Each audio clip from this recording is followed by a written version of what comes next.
Both sides of Northern Territory politics claim they want voters to make an informed election choice.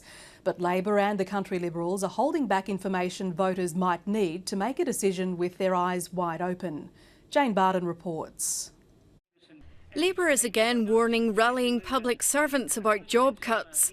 The CLP are running around the business community telling business people that they're going to sack 3,000 public servants. Misinformation, says Terry Mills. That is another Labor lie. The Country Liberals have promised $4 million to make Lee Point Road a dual carriageway, even though it belongs to the council.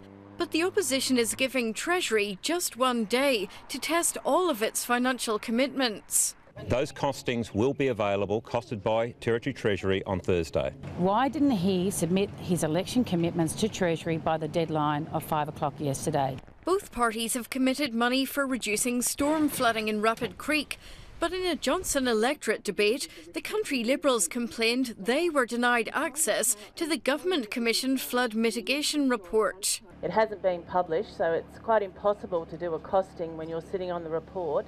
Independent Nightcliff candidate Stuart Blanche is promising to push for better Darwin Harbour management and the closure of more sewage outfalls. Labor keeps saying, don't worry, the harbour's not being polluted by sewage, it's stormwater, and the beaches will be clean.